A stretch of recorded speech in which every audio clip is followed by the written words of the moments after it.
Welcome, family, and thank you for joining me this evening here on the front porch. As you saw from the pictures before, we just got back from the farm and they are busting at the seams with tomatoes. Those tomatoes in the front field, those are still green, but the ones that are in the back field, oh my goodness, they're already ripe and they're ready to be picked. So I thought it'd be a fun project for us to can. Now, tomatoes are a very high acid food, and so we don't have to worry about pressure canning them. So we're going to water bath can some tomatoes. The only time that you have to worry about pressure cooking tomatoes is when you add other yummy things like onions and peppers, or if you're going to make a ketchup out of it, or even a spaghetti sauce.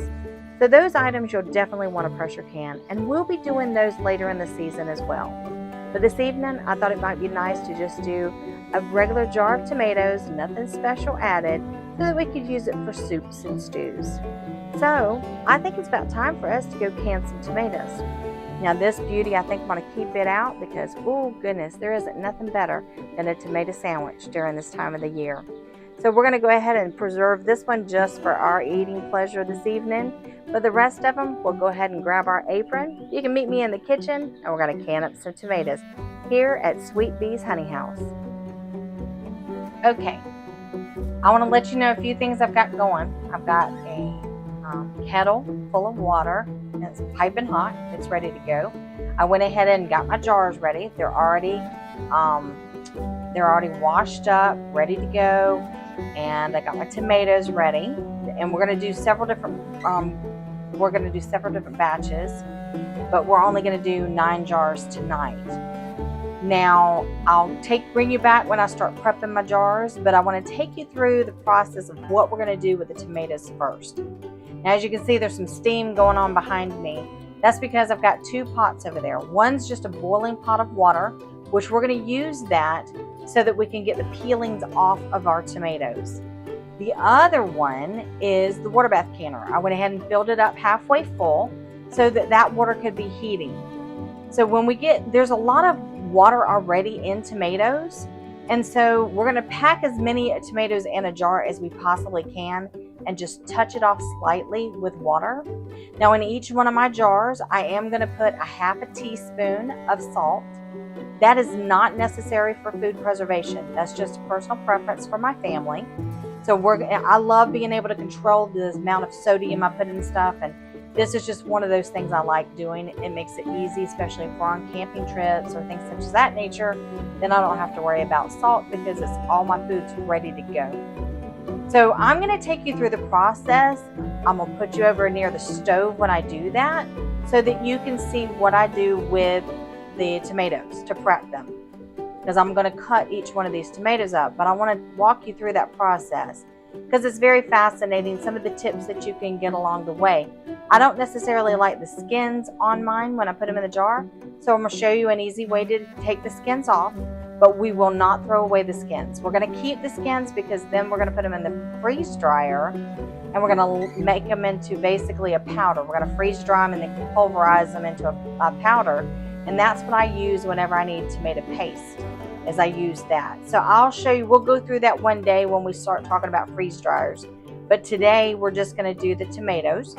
So we're going to take them and we're going to put them in a hot boiling pot of water, and that's going to help take the skins off. And as I said, I will walk you through the process while we're over there. As soon as they come out of the hot water bath, we're putting them into a cold water bath because I don't want them cooking anymore. And then we'll go from there to coring them and cutting them up in quarters so that we can put them in our jars. So I'll put you on hold for just a second, get you set up near the stove, and show you the process that we go through to get the skins off of our tomatoes. I'm sorry, family. I'm wobbling you. Okay.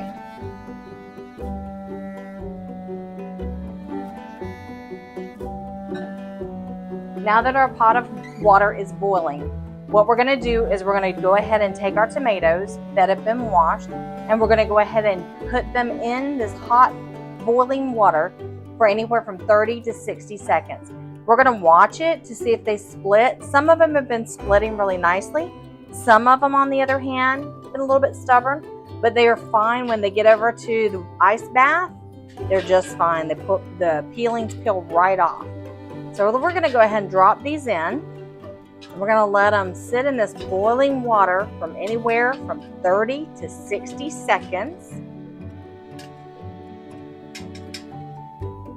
And as soon as they've hit the 60-second mark, I'll keep watching for splits. Then we're going to go and put them in the ice bath, and I'll bring you back when we put them in the ice bath.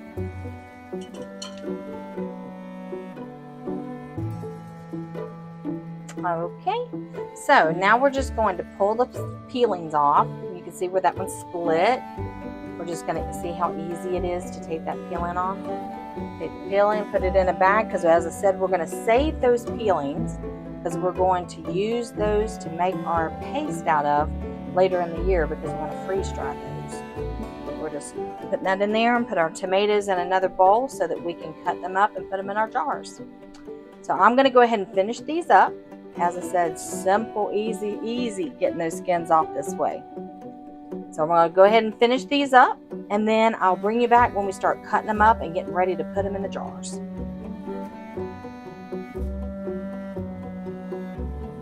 All right. Now, before we start cutting up the tomatoes, I want to go ahead and prep my jars. Now, as I said, this is a water bath can, and since we're water bath canning and we don't know the exact pH balance of these tomatoes, we're going to go ahead and give a little bit of an acid boost. So we're going to put just a little lemon juice in each one of the jars. We're going to put 1/4 of a teaspoon. That's 1/4 of a teaspoon. And I'm not just pulling these numbers out of my head. This comes out of the So Easy to Preserve book that the University of Georgia has produced. It's a wonderful book. It's great to add to your collection. It has every recipe that you could possibly think of things that you can, freeze, or dry. So as I said, it's a wonderful book. It goes into both the water bath canning as well as pressure canning. It's got recipes for each thing that you could, as I said, possibly think of. So since I personally want to add salt, I'm going to add a 1/2 teaspoon to each one of my pint jars. And then I'm going to also add that little bit of a boost of acid. I'm going to use lemon juice, and I'm just using this organic Lakewood pure lemon. I really enjoy this. I get this from Azure Standard by the case. I have little bottles that I keep in the refrigerator, and then I have big bottles to fill them back up. But this is a wonderful product that I get from Azure Standard, which I can put that link down in the description as well.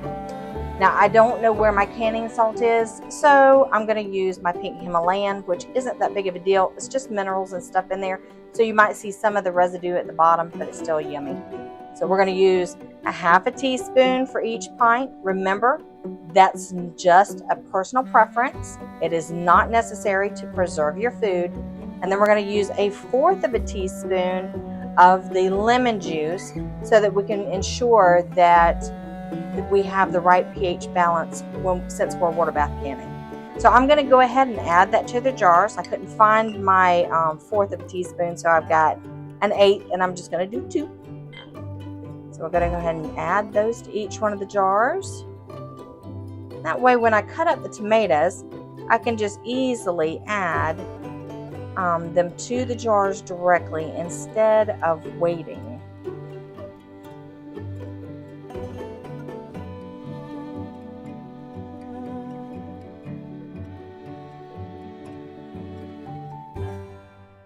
And there we go.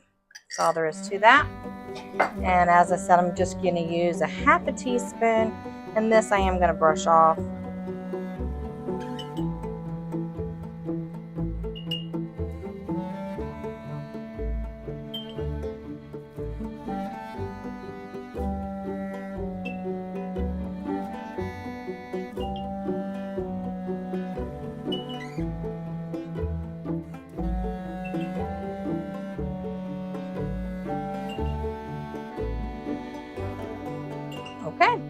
That's all there is to prepping our jars. Because as I said, this is going to be a 40-minute processing time in the water bath canner. So there was no need for us to sterilize. We just have really clean jars to start off with. They came out right out of the dishwasher. And so now we're just going to go ahead and start cutting up our tomatoes and add them to the jar. And I'll bring you back for that process. Okay, so all we're going to do is core these. Now you can go smaller if you want to, but that's all I want is quartering them. And so I'm going to remove the core. I'm going to save those because my chickens will love them. So we try not to waste anything. If I've got excess stuff like that, I'll just go ahead and take it to them and repurpose them into eggs one day. So now we're going to just add that tomato to our jar. And then we're just going to keep this process up until we get all of our tomatoes in our jars. All right, so we put the last of these in. So we've got it up to 1/2 inch headspace. Now we're going to go ahead and debubble. So we're just going to run it along to get all the air bubbles out. And then we're going to pack those back down. And then we're going to take the other end of our debubbling tool. Look there for the 1/2 inch headspace. And we're still just a little shy. So I've got a little bit of a tomato here. I think that's going to do it for us. And there we go. That was good. So we got one more to fill, and then we're going to go ahead and get our jars cleaned up and then get our lids on, and then we're going to go ahead and start processing these. So I'll bring you right back whenever we're ready for that next step. Okay. So now we've got to clean up our rims of our jars, and I just used a paper towel that I've either used hot water on or that I use a little bit of vinegar on, and then I just go around my rim of the jar. Now this serves multiple purposes. Now see, I've gotten that all nasty. I'm gonna flip it. One, this is going to clean the jar, making sure that we don't have any tomato residue up there. Two, and I'll just go corner to corner. I'm sorry, I'm being distractive. Two, this is also, if we've gotten our fingers where I've been touching the jars and stuff, it's going to get any of that oils from my fingers off of it. And then it serves a third purpose, which is when my fingers are going around it, I can make sure that there's no imperfections in the jar, because I don't want to risk these seals not sealing. So I want to make sure that I have everything off of there, and I want to make sure that I've got a really good rim on that jar and there's no imperfections. So I'm just going to go around one more time because these are pretty. We've had there's a lot of tomato juice hanging around, so I want to make sure I get it all off. All right, that does it. That looks good. It's clean. I'm gonna go for my lids, and I explained to you in another video that it's not necessary that you heat your lids. I still do. I like to warm that rubber seal up. It's not a necessity, but that's what I like to do. It's not, and these are wonderful lids. I've told you about them before. They're by 4 jars. It's a really heavy duty metal that they use. I've been using them since 2020. I have not had a failure on a seal yet. I mean, these are some fantastic lids, and I highly recommend them. I don't recommend a product unless I've used it thoroughly and I am very, very comfortable with it, and I absolutely love these jar lids. All right, so I'm just tightening down the rings now, and I'm not doing very tight. I'm just doing what's called fingertip tight. And I'm going to do that to each one of the jars, and then I'm going to put them in the water bath canner, and I'll bring you back for that step.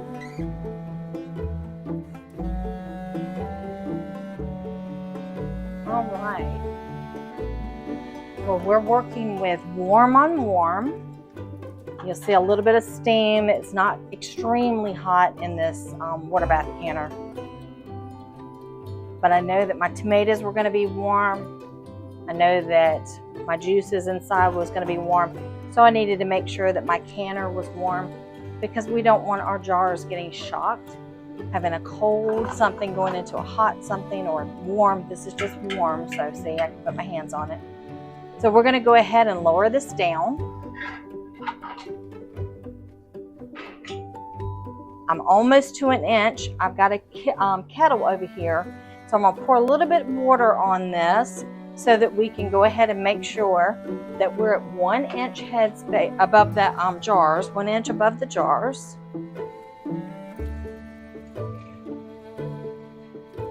There we go. And so now we're going to bump this heat up to all the way to high so that we can get it going on a good boil.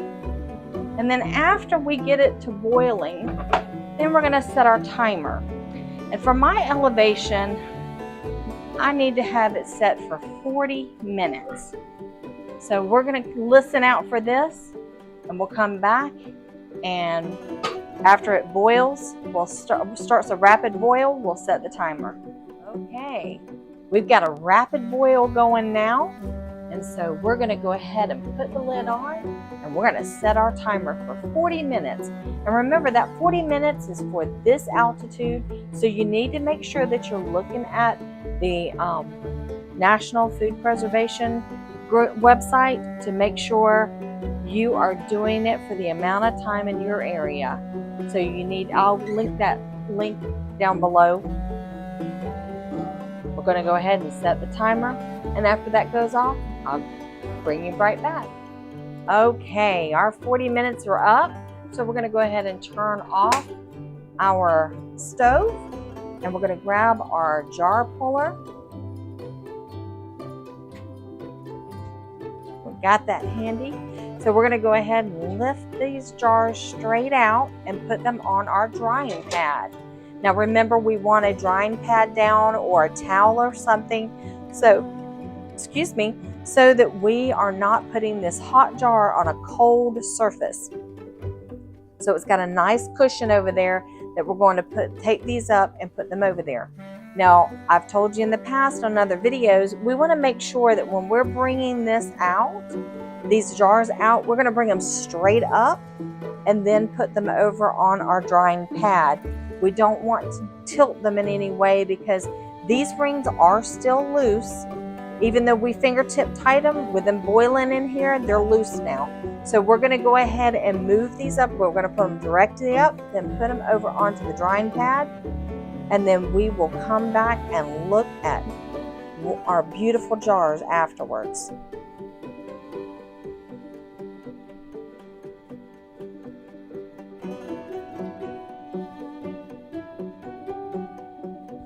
Oh, family, look at the beautiful tomatoes. Can't you just imagine your pantry full of these? And it's a water bath can. So super, super easy. Now, my question is, what in the world would you use these tomatoes for after you can them and put them on the shelf? Well, there are many, many things. This can be the start of your tomato sauce, or the start of your chili, or anything that requires tomatoes in it. But I'm going to share with you a very special family recipe that we love, and we usually either make biscuits with it, or we use rice and pour it over that, and it's Southern tomato gravy. So we're going to go ahead and make some of it, and we're going to show you exactly how that works. Hold tight. Okay, family, so here we go. This is the beginning of what we're going to make us some Southern tomato gravy.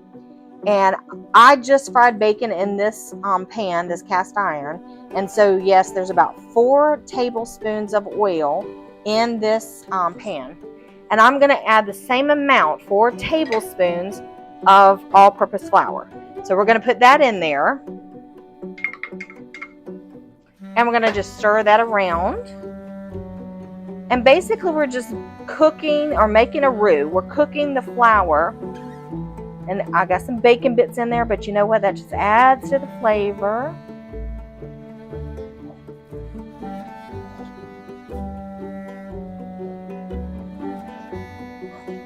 We're just going to keep running that around till everything is nice and blended.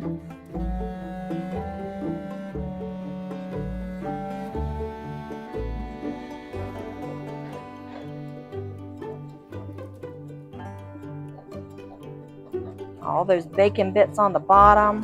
We're going to go ahead and get those yummy things up, incorporated in our gravy. Now when you're making traditional gravies, you do the same thing. You add the flour to it, and then you add a liquid after it starts thickening up. You can see it's starting to bubble already.